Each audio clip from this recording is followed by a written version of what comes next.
നിയമസഭാ തെരഞ്ഞെടുപ്പിന് ഇനി മാസങ്ങൾ മാത്രം നിൽക്കെ ഹരിയാനയിൽ കൊണ്ടുപിടിച്ച രീതിയിൽ രാഷ്ട്രീയ ചർച്ചകൾ മുറുകുകയാണ്. ബി കേവല ഭൂരിപക്ഷം നേടി ഒറ്റയ്ക്ക് അധികാരത്തിൽ വരും എന്ന ഗീർവാണമാണ് അമിത്ഷാ പ്രഖ്യാപിച്ചിരിക്കുന്നത്. എന്നാൽ അദ്ദേഹത്തിന് തന്നെ കൃത്യമായി അറിയാം കഴിഞ്ഞ തവണ എങ്ങനെയാണ് ബി ഭരണം നിലനിർത്തിയതെന്ന്. ഒറ്റയ്ക്ക് ഭൂരിപക്ഷം ലഭിച്ചില്ല എന്നുള്ളത് മാത്രമല്ല, നേതാവായ ദുഷ്യന്ത് ചൗട്ടാലയുടെ കയ്യും കാലും പിടിച്ച് അവിടെ മനോഹർലാൽ 4.5 കൊല്ലം ഇഴഞ്ഞു നീങ്ങിയതല്ലാതെ ബി പറയത്തക്ക ഒരു മേന്മയുമില്ല. ഇതാ ലോക്സഭാ തെരഞ്ഞെടുപ്പിൻ്റെ ഫലം കൂടി വന്നപ്പോൾ ബി കൈവശമുണ്ടായിരുന്ന 5 മണ്ഡലങ്ങൾ വലിയ മാർജിനിൽ നഷ്ടമായി എന്നുള്ളത് അവരെ സംബന്ധിച്ചിടത്തോളം കടുത്ത ആഘാതം തന്നെയാണ്. അതുമാത്രമല്ല, ദുഷ്യന്ത് ചൗട്ടാല നിരുപാധികമായ പിന്തുണ കോൺഗ്രസ് നേതൃത്വത്തിന് അറിയിക്കുകയും ഭൂവിന്ദർ സിംഗ് ഹൂഡ ആ സംസ്ഥാനത്ത് കർഷകർക്ക് പ്രതീക്ഷയേകുന്ന ഒരു നേതാവ് തന്നെയാണെന്നും അദ്ദേഹത്തിൻ്റെ ഒരു കാലിബർ അത് താൻ ഉൾപ്പെടെയുള്ള യുവജനത കണ്ടുപഠിക്കുകയാണെന്നും കൃത്യമായി തന്നെ പറഞ്ഞിരിക്കുകയാണ്. ഇതുകൂടിയാകുമ്പോൾ ബി എരുതിയിൽ എണ്ണ എന്ന രീതിയിലേക്ക് കാര്യങ്ങൾ പോവുകയാണ്. എങ്ങനെയെങ്കിലും അനുനയിപ്പിച്ച് ലോക്സഭാ തെരഞ്ഞെടുപ്പിലെ തോൽവിയെ മറച്ചുകൊണ്ട് നിയമസഭാ തെരഞ്ഞെടുപ്പിൽ അവസാന ഘട്ടം ചർച്ച ചെയ്ത് അനുരഞ്ജനത്തിലേക്കൊക്കെ എത്താം എന്ന വിചാരം പല പ്രാദേശിക നേതാക്കളും കേന്ദ്ര നേതൃത്വത്തോട് അറിയിച്ചതാണ്. പക്ഷേ ഒരു സാധ്യതയും ഇല്ല.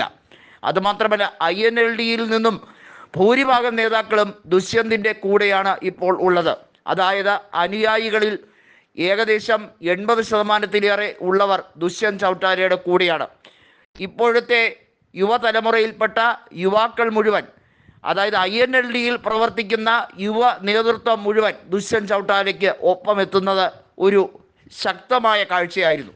കോൺഗ്രസ് നേതൃത്വത്തിന് വോട്ട് ഷെയർ വർദ്ധിച്ചു എന്നത് മാത്രമല്ല, ആം ആദ്മി പാർട്ടി ശക്തമായി തന്നെ പോരാടും. തങ്ങൾക്ക് സീറ്റോ അല്ലെങ്കിൽ വോട്ട് ഷെയറോ സംസ്ഥാനത്തെ പാർട്ടിയുടെ വളർച്ചയോ ഒന്നുമല്ല ലക്ഷ്യം. ഹരിയാനയിൽ കോൺഗ്രസ് അധികാരത്തിലെത്തിയാൽ മാത്രമേ ഡൽഹിയിലെ ജനതയ്ക്കും കുടിവെള്ള പ്രശ്നങ്ങൾ വരുമ്പോൾ ആവശ്യത്തിന് ഹരിയാനയെ ആശ്രയിക്കാൻ കഴിയുകയുള്ളൂ. ബി അവരുടെ ധാർഷ്ട്യം തുടരുകയാണ്.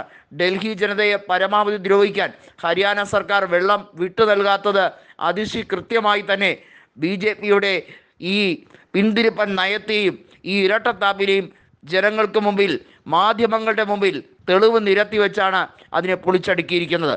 ഹരിയാനയിൽ ബി സർക്കാർ തുടരാൻ പാടില്ല എന്നതും അവിടെ ഏത് രീതിയിലും ഇന്ത്യ മുന്നണിയെ ജയിപ്പിക്കേണ്ടത് തങ്ങളുടെ കൂടി കടമയാണെന്നും ആം ആദ്മി നേതാക്കൾ പറഞ്ഞു കഴിഞ്ഞിരിക്കുകയാണ്.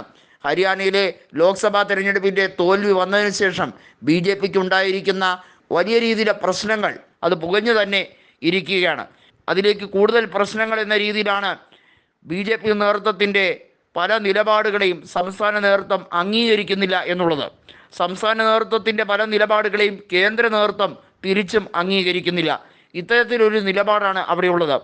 ഹരിയാനയിൽ മനോഹർലാൽ ഖട്ടർ ഭരിച്ചിരുന്നപ്പോൾ എടുത്ത തീരുമാനങ്ങളൊന്നും തന്നെയല്ല സൈനി സർക്കാർ എടുക്കുന്നത്. സൈനിയുടെ വലിയ രീതിയിലുള്ള പരിഷ്കാര നയങ്ങളെ ബി നേതൃത്വം പലപ്പോഴായി അപലപിക്കുകയും ചെയ്യുന്നുണ്ട്.